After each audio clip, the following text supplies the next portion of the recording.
Hello எல்லாருக்கும் வணக்கம். எல்லாம் எப்படி இருக்கீங்க? இன்றைக்கி நம்ம பார்க்க போகிறது ஒரு ஸ்நாக்ஸ் ரெசிபி கேபேஜ் சில்லி, முட்டைக்கோஸ் சில்லிங்க. பண்ணுறது ரொம்பவே ஈஸி, செம்ம டேஸ்ட்டாக இருக்கும். எப்படி பண்ணுறேன்னு பார்க்கலாம் வாங்க.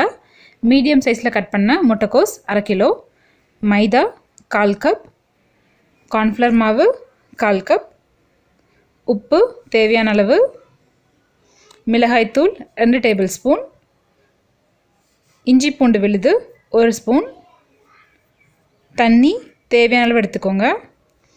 இப்போ எல்லாத்தையும் ஓரளவு நல்லா மிக்ஸ் பண்ணிவிட்டு கொஞ்சம் கொஞ்சமாக தண்ணி விட்டு மிக்ஸ் பண்ணிக்கோங்க. நிறைய தண்ணி சேர்த்தக்கூடாது. எல்லாத்தையும் நல்லா பரட்டியாச்சு. இப்போ ஒரு கடாயில் தேவையான அளவு எண்ணெய் ஊற்றி நல்லா சூடு பண்ணிக்கோங்க. இரும்பு கடாயில் செய்யும்போது எண்ணெய் கம்மியாக குடிக்கும். எண்ணெய் நல்லா காஞ்சோன்னா பரட்டி வச்சுருக்க மிக்சர் எடுத்து சின்ன சின்ன பாலாக போடுங்க.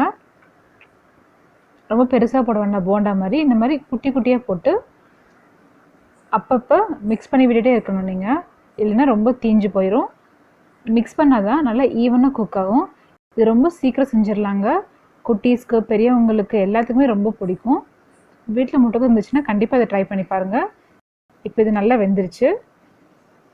இந்த மாதிரி ஒரு ட்ரேயில் போட்டிங்கன்னா ஹோல்ஸ் இருக்கனால எண்ணெயெல்லாம் கீழே போயிடும். நம்ம செஞ்ச பதார்த்தத்தில் எண்ணெயே இருக்காது.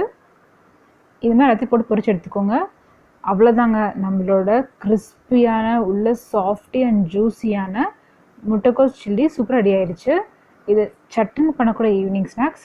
இது நீங்களும் வீட்டை ட்ரை பண்ணி பாருங்கள். உங்களுக்கு பிடிச்சிருக்கா பிடிக்கலன்னு கீழே கமெண்ட்ஸில் சொல்லுங்கள். It became so nice, golden brown color, crispy and all. It's so tasty as well.